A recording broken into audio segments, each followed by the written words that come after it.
Like I said earlier, we're going to go back to this other museum, the Museum of Anthropology. Anthropology is more like the study of the origin and development of man. It deals with human societies, cultures, different tribes, learned behavior, and this one will also include the belief system and, of course, our sayings and institutions.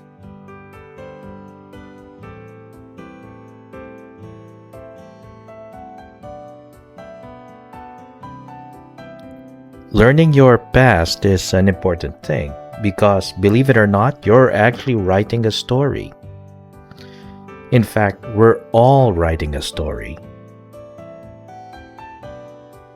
Keep that in mind because we'll get back to that thought in a few minutes.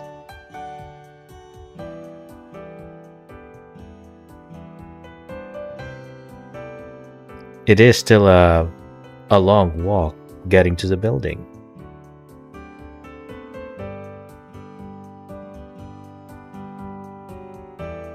This is the first suspected inhabitant of the Philippines, the Tabon man. This is the right tibia, but I found out this is a right tibia of Homo sapien, like us. This, on the other hand, is the skull cap of the Tabon man, 16,500 years old. They were not given another name because it's still not clear if they are another species. That's why they were never given the title Homo, like Homo sapiens, Homo erectus. And despite 16,500 years old, there is another type of man that existed in the Philippines, which is 65,000 years old. And this one was actually given the title of Homo, Homo luzonensis.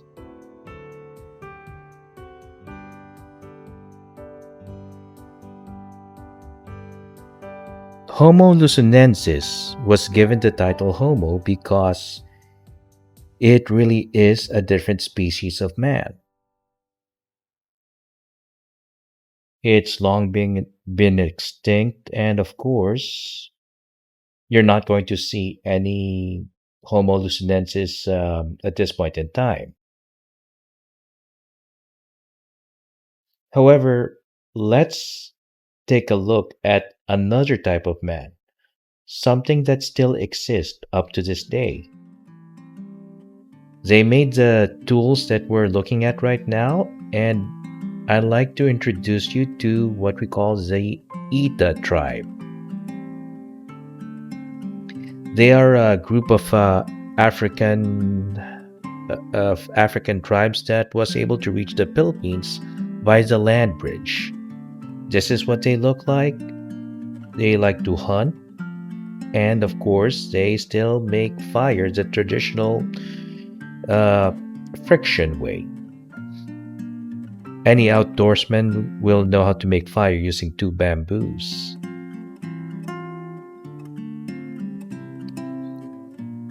They are still here, they're not extinct, and they are located somewhere in the northern area of the Philippines. You can still meet them somewhere in Subic or Clark, but they are definitely great hunters. This is what they eat. They eat monkeys, different type of birds, sometimes eels. They even have different arrows for catching different types of prey. The three-pronged arrow, that's meant for fish. The pointy ones are probably meant for catching monkeys or anything that's slow moving. They can even hunt wild boar.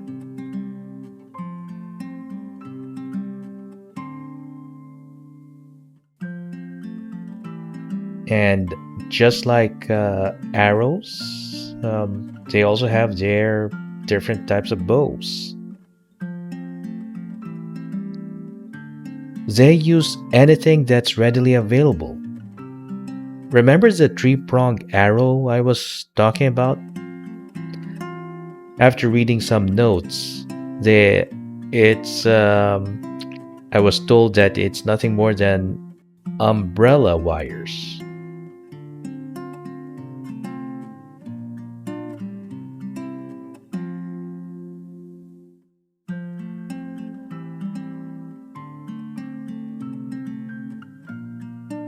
They also make different types of quivers and of course different tools for basketry.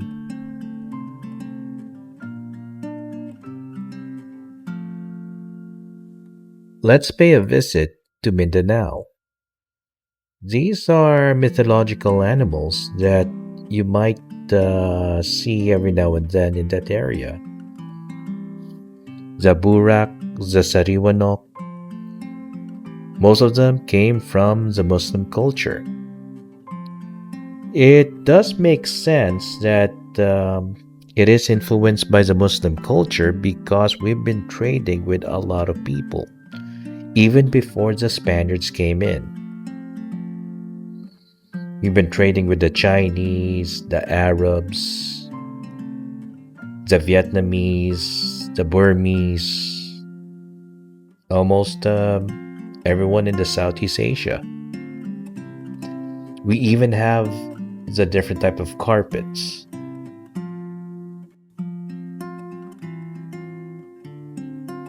We have,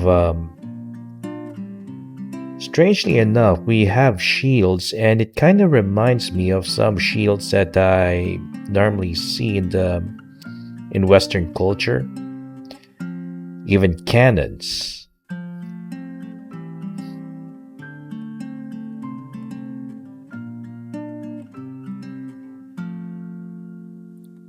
And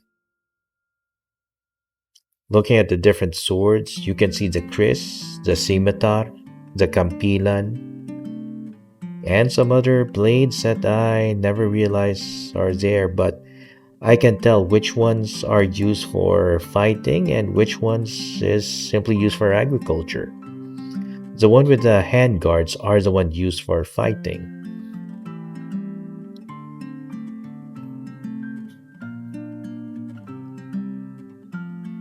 These are the saddles and of course the reins. But the one thing I'm actually more interested in are the shields. More about that in a minute. The shields that I see here are circular. It kind of reminds me of Western shields, but the shields I see here, on the other hand, are rectangular and a little narrow.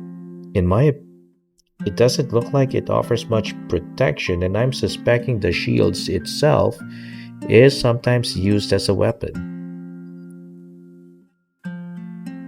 But that's just a theory. I like to make some shields as a replica and give it to some of my friends that are martial artists. They might be able to discover something out of it. Or maybe it really is just nothing more than a shield. It's not just shields, but we also have different types of blades. The spear is one of them. We have short blades and, of course, longer blades. I think this is part of the martial art known as Arnis before it turned into something less lethal, so we have to use sticks.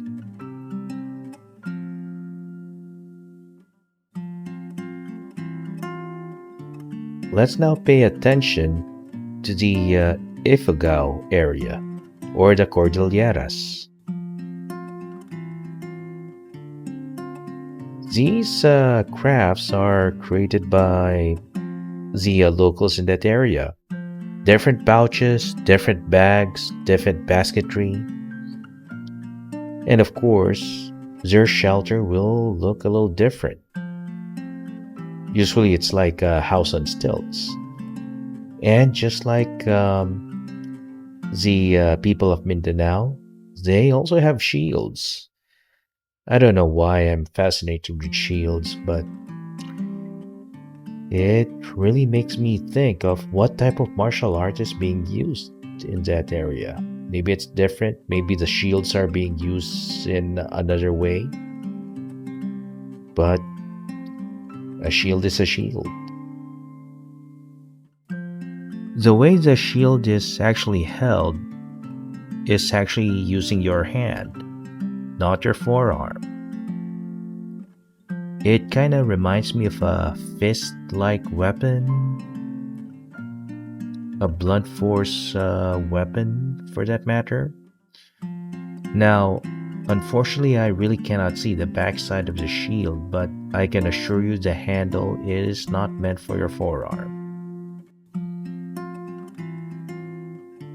Let's also talk about the way our ancestors treated their loved ones. After the departure of someone, the remains are actually placed inside jars. Jars that are decorated, and of course, there is a lid. The lid will sometimes resemble a person, or sometimes it might even depict a boatman and a passenger, signifying the travel the to the underworld.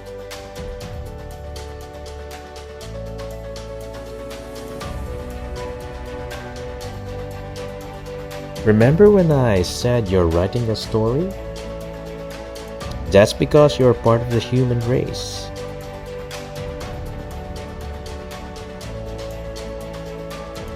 Try to learn as many things as you can and try to create a grand story for yourself. No matter how down, you can always pick yourself up and, of course, uplift yourself.